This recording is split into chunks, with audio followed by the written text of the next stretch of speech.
Welcome to Straight Up Dog Talk, a new kind of podcast where no topic is off limits. We're bringing in experts and owners to have the conversations we should be having as a dog community. Each week, a new guest will share firsthand experiences, educational resources, or professional guidance to help you learn and grow along with your dog. You won't get one perspective here, you'll get them all, because every dog is different and every owner is too.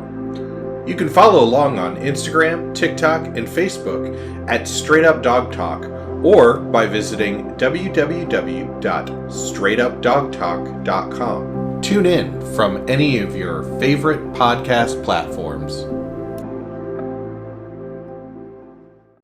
This episode is sponsored by Pet Matrix Premium Canine Supplements. Straight Up Dog Talk is super excited to be partnered with Pet Matrix. After exhausting several other pet supplemental brands, I am now seeing the results that I have always been searching for Toby and Fitz. Pet Matrix supports all three pillars of canine wellness using their cell matrix delivery. It delivers nutrition directly into the cell. If you're looking for a supplement that pairs with nature and science, look no further and get your dog on Pet Matrix today. Welcome to Straight Up Dog Talk. I'm Em, and I'm flying solo this week, but we have a really special guest with us today. We have Dr. Kelly Valentine from Insight Animal Behavior Services. It's located in Chicago, and she is a DMV vet behaviorist. How are you doing today, Kelly? I'm doing really well. How are you doing, Em? I'm so good. I'm so glad that you're here. We have so many people on this community who have so many questions about what the difference between a training behaviorist is and a DVM behaviorist, and there's quite a big difference, especially when it comes to schooling. But I really just wanted to have you kind of come on today, and I'm sure we'll have you come back many more times, just to kind of give people an idea of what you do and answer some questions that we've had from the listeners in regards to what vet behaviorists do and how to help their dogs or how to get in touch with one of you, because there aren't many vet behaviorists in the United States. So why don't you tell us a little bit about yourself, where you went to school, how long you were in school, and a little bit about your practice. Sure. Yeah. Thank you so much for the opportunity. So I grew up here in Chicagoland. I grew up in the suburbs, and I was one of those kids who loved animals all my life. I decided I wanted to be a veterinarian when I was about 5 years old and never really changed my mind. So after, I went to undergrad at University of Illinois, Urbana-Champaign. And that's also where I went to veterinary medical school. So after I finished veterinary school, my planned trajectory was to go into general practice, maybe eventually own my own business, but I had no aspirations to become a veterinary behaviorist at that time of graduation. But pretty quickly in my veterinary career, I realized that a lot of my clients, pet owners, were coming in with behavioral concerns about their pets. I was completely unprepared for dealing with those questions because we didn't actually have any animal behavior courses in our veterinary school at the time. And I started doing some research and some reading to try to educate myself on how I could help my clients. And I got bit really hard by that behavior bug, and I just went up to my eyeballs in all of the behavior science and learning about behavior modification and psychopharmacology and neuroscience. And I, within a few years, I developed a plan to start a residency, and I did. And so it was really, it was kind of a really fascinating time in life. My residency, I was able to do it while still living in Chicago, and it was a bit of a longer path. So there are a couple of different ways that people can do residencies in veterinary behavior. Sometimes you go to an institution, such as a university, and those residency programs are 3 years. There are also individual residencies within the American College of Veterinary Behaviorists, and the timeline there is a little bit more variable. My residency took me a total of 6 years to complete.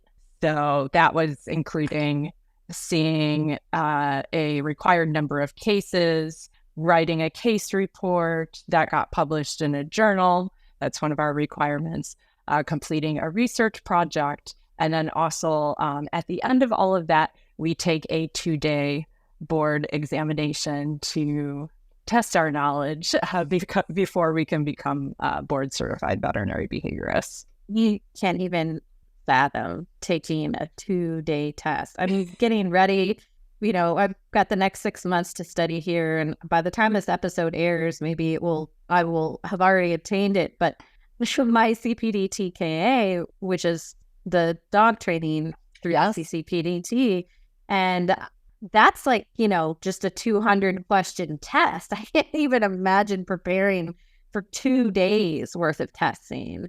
I'm guessing portions of it are written, some of it's multiple choice. Is there like a presentation part to that too, or? No, here in the U.S., I don't think any of our specialty colleges do oral examinations anymore. That used to be something that was done fairly frequently, but everybody has moved to a written format. So yes, you're right. It's a combination of multiple choice questions. There are case questions for multiple species. So we have to write case questions for dogs, cats, horses, and then usually another species that we can pick. So like often people will pick avian birds. And then we have some other short answer questions that we complete. So yeah, it's a very intensive test. It is an experience that will stay with me for the rest of my life, both taking the test and studying for the test, which was many, many intensive months of preparation, as well as the years prior in the residency, because you're preparing from the time you start the residency, but then you really got to buckle down in the months prior to the exam. Yeah, I'm not a fan of test taking, so I'm really kind of dreading this. I always wanted to be a veterinarian too, and unfortunately had medical conditions that came up and, kind of displaced me in my path to veterinary school.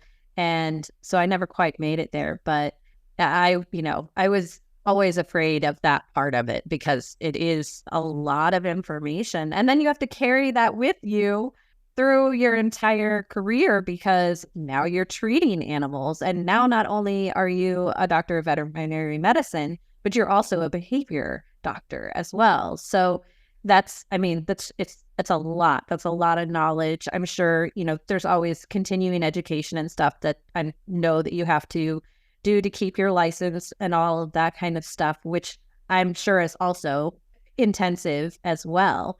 And do you think that is why that there are so few of you in your field? Because last I heard, there was only between like 80 and 90 vet behaviorists in the United States. We've surpassed the 100 mark, so that's great. Oh, that's good. Yeah.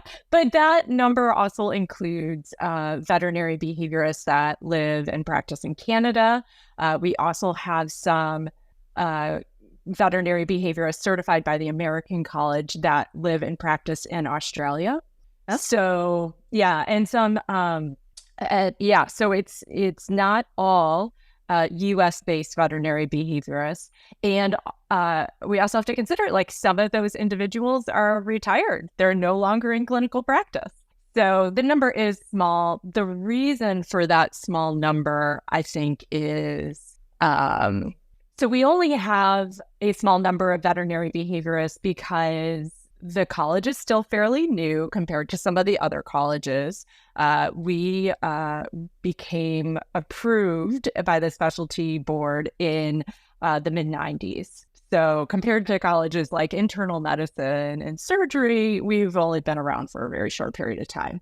On top of that, we also don't have faculty at many of the colleges of veterinary medicine around the U.S. So that means our training programs for residency are few and far between. And a lot of our residents go through individual residency programs like I did, which are really, the university-based residencies are very, very challenging. Don't get me wrong, but they have a very, specific system that's built to support those. And the individual residencies don't necessarily have those systems. So it's hard for people to get through Yeah. And I mean, with this shortage of veterinarians in general, I mean, somebody posted something on Instagram the other day that said we were short like 15,000 veterinarians across the United States since like whole pandemic and everything, which is just, it's a lot of veterinarians. And I'm not sure what the correlation is there.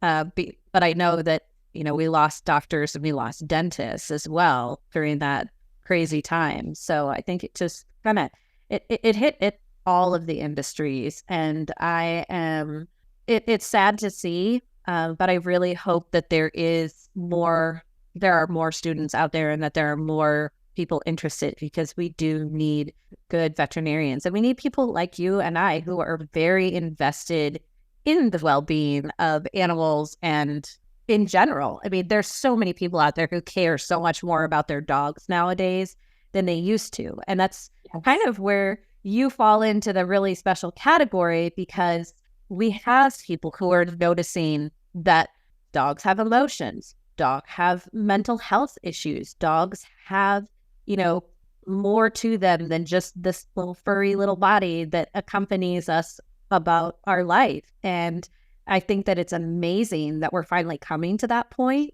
and we're changing our training methods, and we're changing their diets, and we're changing how we look at approach to care for them. So let's talk a little bit about what exactly you do. Like, define your job for us. Okay, so I think probably the most concise way of defining my job is to call myself a veterinary psychiatrist, because if we're just comparing human physicians to veterinarians, what we do as veterinary behaviorists is closest to what psychiatrists do for humans. So we're really attending to the mental health of the animals that we work with. In my case, I work primarily with dogs and cats, although there are veterinary behaviorists that work with horses and with birds and with a whole range of species. So it's not just limited to dogs and cats, but I am personally primarily limited to dogs and cats. Honestly, being totally, naive, I didn't even think about the fact that you probably saw people with cats. Like, like dogs, like cats. Wait, what? You that took me by surprise there for a second. I was like, did she just say cats? So I'm sure that absolutely because the cats are so. I see it on your book. Yeah, this is such a this is such a dog culture world, but a lot of our listeners also have cats. I mean, my roommate has cats, so I have 2 cats that live in my house too, and they're very different, behavior wise than dogs. But I guess I just didn't think about the fact that like a cat could potentially need mental support as well as a dog, which seems silly. As much as I advocate for dogs' mental health, cats are living beings that live in our houses too. So there you go, guys. That's a wake up call for me. I hope I'm not the only one that just went, oh, I hope that was an eye opener for a few people. Yeah, by no means are you the first person that has been surprised by that. But I would put it forward that I think, our cats, unfortunately, they tend to silently suffer from their mental health issues, because when they are scared and when they are anxious and when they are stressed, most cats' default method is to get still and hide. So they're not bringing our attention to the issue as much as our dogs might. Which is, I feel like that's kind of just how cats are in general. They are either, just hanging out, or they're being spastic, and we just think that that's cat behavior, which maybe now we need to like take a different look at that. That's so crazy. Okay, since we are on that space about dogs' emotions and emotions in general, let's talk a little bit about emotions and like the root emotions for dog, and talk a little bit about how we assign emotions to dogs that they don't really feel, and how that's applicable in what you do. Okay, sure. Yeah, I mean, I think dogs share a lot of emotions with us. I mean, if we think about our root emotions of fear anxiety, panic, happiness, joy, frustration. Those are all things that dogs can feel. And yeah, we humans can express our emotions in a lot of ways, or we can think about our emotions in very, very complex ways. But honestly, there have been some really interesting studies where, not everybody has great emotional literacy, where a lot of people just describe their emotions as being happy or angry. And so, yeah, we say, okay, dogs can't experience all of these complex emotions, but sometimes humans are very, very simplified in the way that they look at their emotions as well. And it's challenging to study emotions in dogs because they're nonverbal. They can't tell us what they are feeling. So we have to make a lot of assumptions based on body language and facial expressions and behavior. I think that where it gets lost on some people is feelings like shame or guilt. Oh, yes. Or even bribing.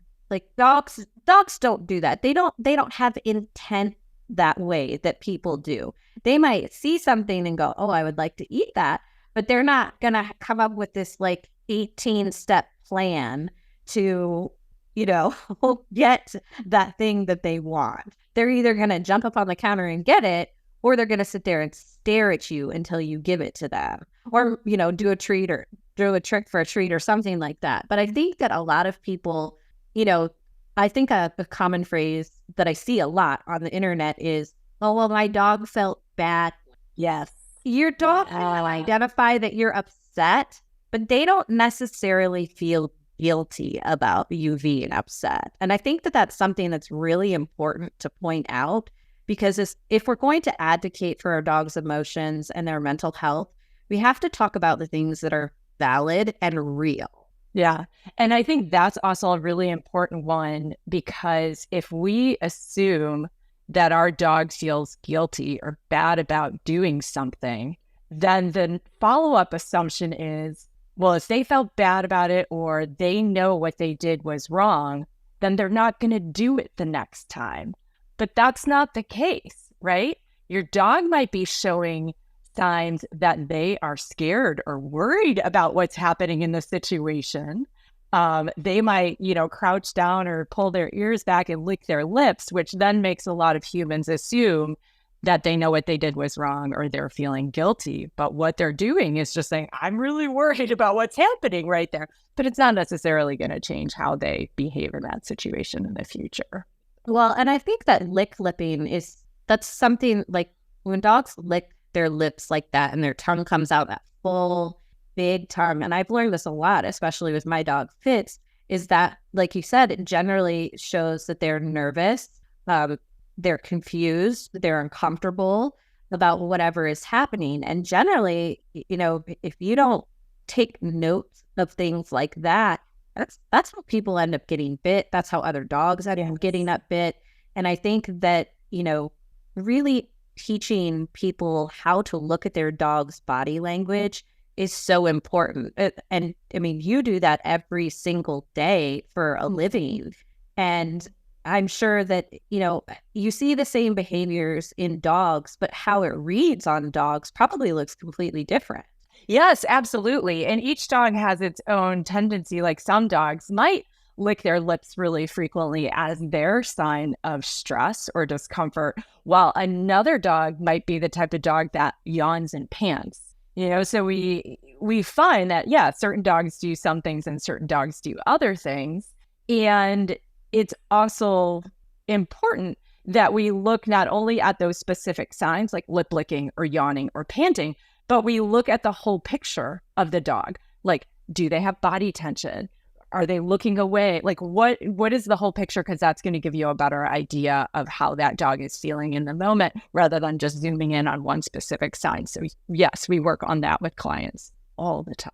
And I think that it's really important that, learning the body language and understanding that our dog is potentially suffering or struggling in certain circumstances and just really take a look at what we can do to help. Because if we're not advocating for our dogs, if we're not trying to help our dogs through those moments, then, we're failing them a little bit, because they, like you said, they are nonverbal and they don't get to say, hey, please help me. I don't understand what's going on. One of the things that Fitz and I have been doing a lot lately is taking walks, because we have finally learned that this is an activity that, we don't have to be reactive about and we can go and do.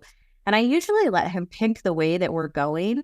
But recently he has kind of started going into new areas, and then I can see he starts to get nervous and he's like, oh, maybe I didn't want to go this way. And so I give him the choice to go back in the different direction and go on a more familiar route. And I think that a lot of people, instead of, giving their dog that choice to go back and start over, they get frustrated, or they pick up the dog and take the dog home, or, now they force the dog to continue on that direction. And now we have a dog who's even more amped up and more reactive. And then we get home and then we have some sort of an incident, whether that's attacking another dog or acting out in the backyard against the fence, or, digging a hole, or whatever it is that the dog is doing to try to help itself balance out how it feels. Now we're into, oh, my dog has a problem. Actually, your dog might not have a problem at all. It might actually be you that's the problem. So I think that it's really important, to go through the steps. So if somebody was to go through all the steps, we get a trainer, we've checked our diet, we've checked with our regular veterinarian. Where is the point that you feel like they need to see a vet behaviorist? Like, what is that defining moment or behavior or just overall feeling that you feel like, hey, maybe you should call a vet behaviorist because of that? Yeah. Well, I guess, first of all, I would say it's never too early to bring one of us into the loop. Like, I am more than happy to see people and say, okay, your dog actually seems really emotionally healthy. Yes, there's environmental management and behavior modification that we could do to help you work on these problems. Here's a really fantastic trainer or behavior consultant that can help you with that. But I'd much rather assess a dog and say, hey, I think actually we probably don't need medications. Like, everything seems to be going pretty well, and we'll be able to address this with just some sensible behavior modification and environmental management. But going back to your question of like, what are some of those key crucial signs? Some of the big ones for me are a dog that is injuring itself or injuring others. So, maybe it is hurting itself because it is being destructive while home alone or trying to escape confinement while home alone. Maybe it is injuring others. Maybe it's being aggressive towards humans or other animals, either within the household or outside of the household. Another big one for me would be a dog that's engaged in repetitive behaviors and not in an excessive amount. Some dogs might spin, when they get really excited and they do 1 to 2 circuits and that's it. That's not a big deal. But if we have a dog that is spinning before every meal and doing that for minutes at a time, or anytime it's excited, it's doing multiple spins, like that is starts to get to kind of more of a maladaptive state, or can be a sign that they're highly aroused. I'm sure that there are more that I am missing here. And then I think if the pet owner is concerned that there might be a physical condition that's contributing to it, but nobody has been able to kind of pinpoint that, then we're a great resource to get involved, because not only are we experts in animal behavior, we're also veterinarians, so we can assess all of that and help people to tease that out. Which is actually really, I think a great thing, because some people don't have a great relationship with their veterinarian, or, they just go in there for their shots and the veterinarian doesn't know the dog, and they just get their regular kind of stuff done every year and they're just in and out. So I think that getting to know your veterinarian, first of all, is important. But if you have a vet behaviorist that is near you that also sees like regular patients, I mean, definitely look into it and form that kind of relationship, even if it's early, like you said, before there's a problem or before the problem is really real. You have a better chance of helping your dog get through that specific period and behavior without as much of a struggle as you would have had you ignored it for 6 more months or a year. Exactly. And I think, some of the more heartbreaking cases that we see, and this is pretty common, is people come to us and they say, well, you're our last resort. We've tried all of these other things. We've been working on training for years. We've expended thousands of dollars in costs to try to address this issue. So we're going to give this one last chance, and that's you. I mean, by that point, the prognosis for the problem is poor, and the amount of change that we can affect is limited because now we have a dog who is often really emotionally struggling, and they have this long learning history now, of all of these various behavior problems, and their people are exhausted. All of their resources are depleted. So what we can do to affect change that is then therefore pretty limited. Yeah. And the unlearning part, like you said, like the previous history is really, it can be very detrimental. I'm actually just started going through a behavior program for dog training.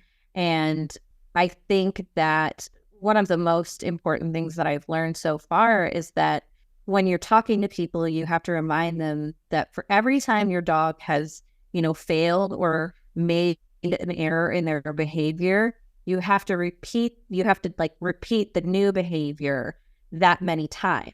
So when you are trying to correct a behavior or change your behavior, or you're trying to desensitize a certain object or place to your dog and make them feel a different emotion about it, you're already negative 18,000 times because they've had that many reactions to it when you start trying to change the behavior. So the sooner you can catch it, the more successful you are probably going to be. So yet I would definitely agree with you. I think that going to a vet behaviorist as the last step is probably not where you want to be in the case of success, because like you said, that just really limits your prognosis to anything but, let's hope and see that if medication will work, because if not, then we're having a totally different conversation. And I mean, there are dogs out there, and it will have already been discussed on a previous episode when it comes to like idiopathic aggression. And I had a dog that had idiopathic aggression and she had to be euthanized, even though I tried everything. I mean, 4 years I tried. But when it gets to the point where you're always afraid of what's going to happen in your own home, like that's terrifying. And it's really difficult to, as a person, come to terms with the fact that, I don't like to fail. And so I know for other people, you feel like you're failing this dog, but unfortunately, here we are at mental health, and there's legitimately some things that just can't be cured, whether it's a human, a dog, a cat, a bird. It's just one of those things. So how would you advise someone who is looking to advocate for their pet's mental health? Where would you advise them to start? What would be the things that you would tell them to start paying attention to, and maybe some things that would help them get through until they can either see a trainer that has some behavior experience or get into a veterinary behaviorist, because they're not in every state. In Iowa, see, if I have problems, I'm just going to come to you because you're only 4 hours away from me. So we don't have one here in Iowa. So, I know that people struggle because they are having a hard time finding one as well. Mm-hmm. Yeah, absolutely. So I think the first step, whenever there is a behavior concern or problem, first step is to get that animal checked out by their primary care veterinarian. You get them in for a physical exam, have them run some blood work, because there are a lot of different diseases that can be kind of brewing under this surface. That blood work will pick up and just make sure that overall their physical health is well attended to. And if they have any chronic health issues like allergies or gut issues or anything like that, we want to make sure that those are well managed and taken care of, because any sort of thing that's going to make that dog uncomfortable is going to exacerbate their mental health issues. So that's number one. I think the second thing is become really expert in reading your dog's body language and picking up on those subtle signs of stress. Because if you can pick up on that your dog is worried as early in the situation as possible, you're going to be able to better help them navigate the situation than if you're just waiting for those really big signs like growling, barking, lunging, all of that. I would also make sure that you're kind of just looking at the problem from like a kind of big picture standpoint. You want to make sure that all their needs are being met in a way that is comfortable for that dog. You know, I have a lot of clients that come to me and they're trying to meet those exercise needs. So they're taking their dog out multiple times a day, but their dog is really scared of strangers and other dogs. So it's like, okay, you're trying to meet that exercise need, but you're actually putting that dog into a situation that's causing them stress. So if that's your dog, then we got to figure out other ways to get that exercise need met that doesn't require them to be around their triggers or the things that they're scared of. We also want to make sure that they have like adequate enrichment in the house. So, you know, doing things that allow them to be dogs and do dog things like, you know, play with puzzle toys, use that to give them their meals, because these animals are scavengers. If they were left to their own devices, they would be seeking out food all day long. So we need to give them a little bit more entertainment than just putting their food in a food bowl, you know, twice a day. And then I think, you know, managing the environment to help reduce the dog's exposure to the stressors is so crucially important, right? We can't really make much progress with training, and medications for that matter aren't going to do much if we're not controlling the dog's environment and their exposure to their triggers. So if you can, you know, if you can manage it and if you can prevent it, do it. Like, you know, if you have a dog that's barking at passersby out the window, put up some window film, block their view of the street. They don't need to be guarding your house all day long, every single day. I think that is something that's like really important, and that people don't realize that it's okay to advocate for your dog by closing the curtains and saying, during this portion of the day, you are not going to bark out the window. Or if you can engage your dog in another activity, a lick mat, a scatter feed, or go out in the backyard and play during certain times of the day. Like for us, it's when the school bus comes by and all the kids are coming out of the school bus. My dog Fitz, he goes nuts. So we just have figured out that if we eliminate that option to bark out the window, whether that's closing the curtains or doing something totally different, which is usually going to play fetch in the backyard, that now we don't have to deal with this. And he doesn't get stressed out and I don't get stressed out. And it's all about control. And I think that people also don't understand that sometimes it's really the littlest thing that you can do that's going to make a huge world of change for your dog. Yes, absolutely. That I bring up that window film piece of advice because we see a lot of dogs that are reactive at their windows multiple times a day, every single day. And that's probably one piece of advice that I give that has the most immediate and most intense impact on the dog stress level, as well as the stress level of everybody in the house. It's not 100% because nothing ever is, but yeah. That's something I had never thought of. I mean, I have plants, and I'm always like, I don't want to shut the curtains because then my plants aren't going to get light, right? So that film idea is actually something that I might have to do now because and he just can't see out the window, and it's just the two windows here that he can look at from the couch, right? So it's again not a whole lot of effort. Probably doesn't cost a whole lot of money. No. And it's removable. It's not haunted, so you can do it if you're renting. Like, you don't even have to own the house.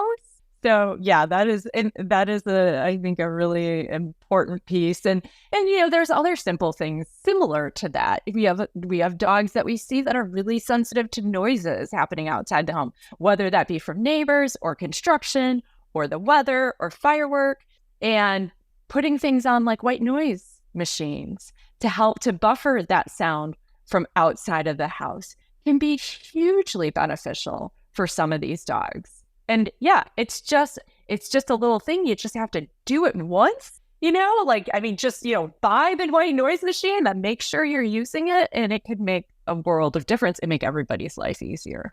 I had a friend of mine actually recommend binaural beats, and I could not believe the difference that it made at bedtime when I would if I just start the binaural beats, like about 10 or 15 minutes before I want everybody to go to sleep.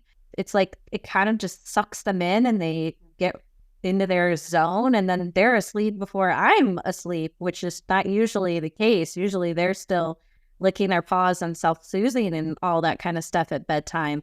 But the binaural beats have really made a huge impact for us, so a white noise. Oh, that's cool. Yeah. I think that's another really cool one, because I've seen, you know, that help babies. And so why wouldn't it help a dog, you know, especially during the time of year when we do have fireworks.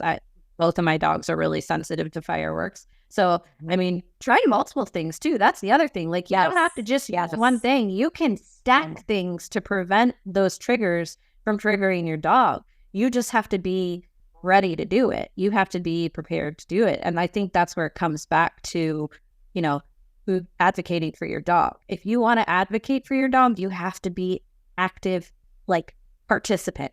You can't just be sitting on the sidelines hoping that it's going to get better, or telling your dog not to bark out the window, or just saying, oh yeah, he does that. You're not helping the problem. You're actually part of the problem at that point. So if you're going to advocate for your dog, if you're going to be involved in their mental health, and you're going to try to help them regulate their emotions, then you have to understand that you have to be part of the solution as well. Yeah, absolutely. And I think most of the clients that we see, like, they definitely get that. I mean, I have a lot of clients that come in and they say to me right away, like, I know most of this is going to be training me and not training my dog. And I'm like, you got it. Like, yeah, we're going to have to change some of your behaviors too in order to make some progress. But I also always acknowledge that I think people are often doing the best that they can with the tools that they have available and the things that they know. And sometimes people just don't have the right tools for the situation. Or sometimes they just don't know. And I think that that's the thing, is that there are a lot of dog guardians out there that have no idea that this is a thing, that mental health for dogs is a thing, that emotions are a thing. I mean, shoot, at the beginning of this episode, I didn't even think about having emotions. So, like, let's you know, let's just be honest for a second. Like, there are definitely a level of, you know, we can say pet parent, we can say a pet guardian, and then there's just owners who have a dog because it's a box on their list that they wanted to check off with their, you know, house and their picket fence and their 3 kids, right? And they have this dog, and maybe they're not nearly as invested in it as some of us who've only ever had dogs our whole lives, that never had real children. And they don't look at its diet the same way. They don't look at its, you know, past its, what the veterinarian requires every year. As a vet tech, I can't tell you how many times people have said to me, well, it's just a dog. I'm not getting its teeth cleaned. Well, let's have a conversation about why you should have your dog's teeth cleaned. So I definitely know that there are owners out there that have no depth or knowledge of the fact that, hey, my dog is not just being reactive. There's actually some emotional behavior and feelings that are tied to that. And that's kind of another thing. And this is a question for you, because I have big feelings about the word reactivity. Do you think that reactivity is used too often as a blanket statement? Yes, I do. And I think that that's a tricky thing with a lot of words, right? And reactivity in and of itself is kind of like a subjective term, we don't know what that actually means, right? Like you would have to define it for it to have really any sort of meaning.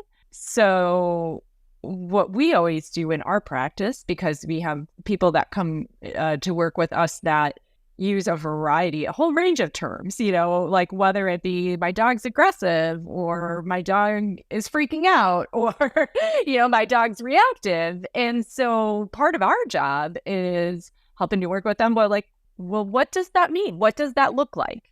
What behaviors are you seeing? Are they lunging, tensing up, pulling forward, barking and growling when they're on leash? What's going on at the time? Who's around? We have to do a lot of investigation to kind of figure out what reactive means. Yeah, and that's my big problem with the word reactive or reactivity, is that on social media, people are like, my dog is reactive. And then they show you this video, and I'm sitting there totally just breaking the whole thing apart going, well, actually, your dog isn't reactive. Your dog is acting out of fear because you are in a situation that has made it uncomfortable. And your dog has tried clearly 3 times to back away from this situation now. And now your dog has lunged and snapped at someone. And you're like, oh, yeah, he's just reactive. It's fine. I think a lot of times it gets used as an excuse to not investigate further or train a dog, or even to take responsibility for the fact that their dog is suffering and they just are not willing to address it themselves personally. And I think that, unfortunately, with the way that social media is, it's just kind of become, I hate to say this, but I'm going to say it, trendy to have a reactive dog. And it's not trendy to have a reactive dog. Your dog is suffering. And this is, again, one of those places where I say, if you're going to advocate for your dog's mental health, you can't just label your dog as reactive and call it a day. You have to do something. Well, and I think that goes back to the importance of learning about body language and getting really specific about the body language, because even something like a term like fear, we want to make sure we know, okay, what are those dogs' symptoms of fear? What are they showing in that moment that tells us that they are fearful? So I think all of these labels can be tricky. And it's really helpful to back it up with descriptions of what's going on. Absolutely. And I completely agree with you. And it's as simple as knowing your dog. My dog gets upset when people come over because we don't have people come a whole lot. And so he will bark. Now, I don't have a problem with him barking at the door when somebody comes through it because, one, if I don't know who that person is, I want him to bark. Right? I'm not going to train him to not bark when people come through the door, because if I'm sleeping in the middle of the night and he hears somebody come through the door that's not supposed to be coming through the door, I don't want to sleep through it and get assaulted or robbed or something. I want my dog to alert me. So I don't have a problem with that part of it. But when people come over and they come into the house and they're supposed to be in the house, there are ways to manage his behavior so that, one, he doesn't scare the guests, and 2, he's not upset either, because Fitz is the dog that he lowers his head and he barks, but he backs up and then the hair on his hackles raises up. So I know that he's scared because I can see it in his body positioning. All of those body language. Mm-hmm. So, it's just this learning how to do it. And there are so many, for anybody who's interested, if you Google dog body language, there are so many visuals that you can compare to your own dog that are accessible online, that if you're struggling with what your dog is trying to tell you, even just that little bit from Google could maybe help you decide, I need to see a trainer. I need to find a vet behaviorist. Maybe my dog does need medication. Because if you're not accurately reading your dog's behavior, you're also doing them a disservice there as well. Does that happen often? Do you think that a lot of times people think that their dog is displaying a certain behavior and then you evaluate them and you see the same behavior, but it's actually something different? Well, I think what we see pretty commonly is that people miss the subtle signs, the subtle warning signs. So we do have some people will say, well, my dog bit my kid and it came out of nowhere.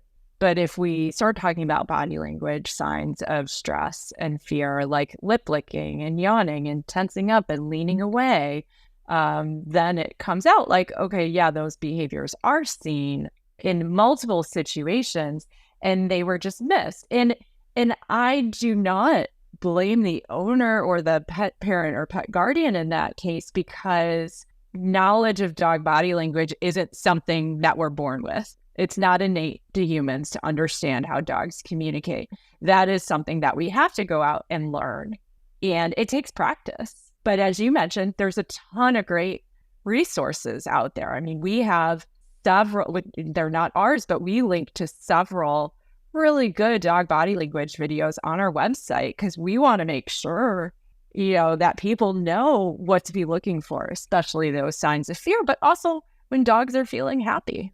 Exactly. You should definitely know both ends of the scale, because there's good and bad. And you want to be able to identify the good too, because that's the behavior that you want to reward and encourage. But two, that's also the behavior that you're going to have to work backwards towards. So if you don't know what you're even looking for in that area, again, like that's definitely something that could be really, really helpful to somebody that has no experience. I mean, I have 10 years in the veterinary world, and then I have 20 years on top of that of walking dogs and pet sitting dogs and owning my own dogs, all throughout my life. So 30 years of experience, you learn how to understand, like, read dog language. Like you have to learn, especially in a veterinary clinic situation, which I know that you're going to agree with this, because dogs bite at the vet office. They get scared and they get upset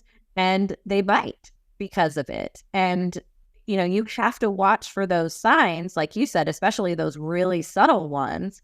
It could be an eye roll. It could be like a little tiny one tooth is sticking out. It could be a quiver of the lip.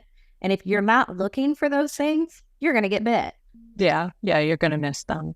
It's really, I think I'm going to make sure that we put your website in the episode notes so that people can go and look at those links about body language and what to look for, because I think that it's very easy to misread something. And like you said, especially in the incidents with kids getting bit, because they're like, oh, this is a family dog. The dog's doing great. He's fine with the kid. He doesn't care. And really, that dog finally just says, no, I am done. This kid has pulled my ear and my tail one too many times, and I am done. And again, like you said, people think that it came out of nowhere, but they've let this happen 100 times, and the dog is saying, I'm done. And the dog just reaches their limit. Yep. Mm-hmm. Which is, they should be allowed to have limits. Yeah, agreed. Okay. Let's talk just a little bit about separation anxiety, because in our first conversation that you and I had, we're starting to run out of time here, but separation anxiety is another one of those things that I think has been given a blanket statement when it comes to dogs' mental health. Could you kind of just give the audience a little bit of information to kind of help them differentiate between what separation anxiety looks like and what maybe just a dog not knowing what's expected of it looks like? Sure. Yeah. So, and I guess I would just preface this with that the diagnosis of separation anxiety is actually kind of falling to the wayside in veterinary behavior, because I think we're recognizing that it's not just an anxiety. It can span the gamut from mild distress to a phobia. So just calling this range of problems one thing of separation anxiety is just incomplete. But what we kind of term, a separation related disorder, which could be anything from mild distress to a panic or a phobia, that's something that occurs. It's a dog's distress response to being separated from the human or the humans that they are most closely attached to. And that could be that person is in the house, but the dog can't access them, or most commonly, the human is completely outside of the house and gone. And dogs experiencing these disorders, I mean, they show a range of behaviors, which could include repeated vocalizations like barking, howling, whining. There could be destructive behaviors such as like, ripping up items, ripping up odor items, or, ripping up like doorways and windows and things of that nature. And then it can also include house soiling. But when we actually do video of these dogs, what we also see is that they're quite restless and quite vigilant throughout the time that they're alone. But I think the key part here is that it's not just one thing, and there are likely multiple different syndromes that are happening, and an individual dog might be more or less intensely affected than another. So I don't know if that answered your question or if that was helpful. Yes, it did. And I think that, like I said, it's something, again, that we see a lot as the social media, and people, label it. And I have seen cases where I'm like, yeah, I don't know if that's necessarily separation anxiety. And then I have seen other cases and talk to other people who've been on the podcast where they definitely have a dog that has separation anxiety. We have one who's already been on that, she went through her entire routine with Luca and the medications and everything that they do to make sure that his day is the same every single day so that they can be successful while she's gone at work. And then we have other people who've been on, like Erica with Jackson Wyatt, who one dog likes to go swimming and one likes to go hiking. But if they don't take them to the same activity, then one person has to be with one dog and one person has to be with the other dog, because the dog that's reactive cannot be left to his own devices, because the one time that he ate a portion of the couch. So, there's definitely a lot of legitimacy in people needing help in these areas. But I also think that jumping straight to what social media says your dog has isn't like the right answer either. You should definitely be talking to somebody like you who has experience and knowledge in these areas and can take a look at the bigger picture. Because if there's a range, and we're labeling it with something that has a huge range, because mild distress to phobia, that's a lot of steps in between there. And yes. I don't think that people think about that when they start assigning things, to their dogs.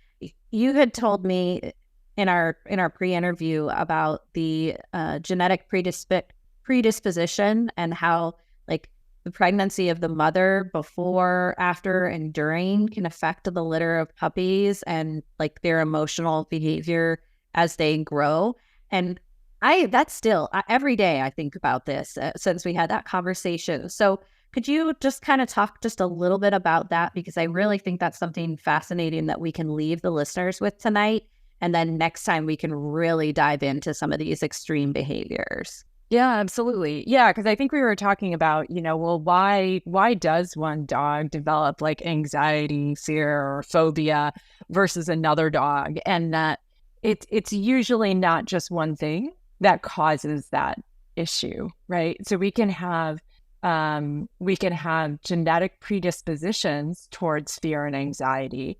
And we know that fear and anxiety, those traits in and of themselves are able to be inherited from parents to offspring. So if we're breeding anxious dogs to other anxious dogs, it's very likely that we're going to get anxious puppies. So we have that. Okay.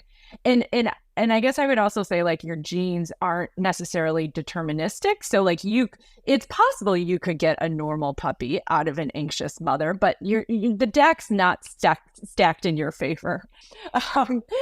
And so then we can also have, there are maternal influences, so things that are coming from the mother that can affect the behavioral development of her offspring. So if the mother is undernourished and stressed, even before she gets pregnant, that can predispose her offspring to being more stressed. If she's stressed during pregnancy, if she's experiencing trauma during pregnancy, if she doesn't have, safety during pregnancy, that is going to predispose her offspring to have a more intense stress response than they would have otherwise. And that's actually adaptive. Those offspring, if their mom's stressed and their mom's traumatized, they're going to be born into a pretty stressful environment.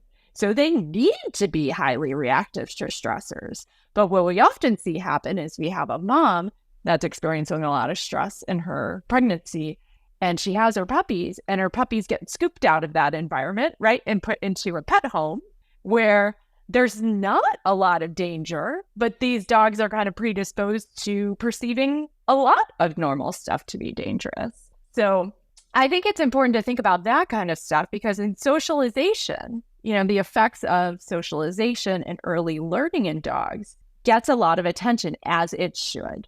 Early life experience is super crucial in the behavior of these dogs as adults, but it's more than just socialization. You can have really good socialization, but if you have a lot of these predispositions, you could still end up with a fearful or anxious or phobic dog.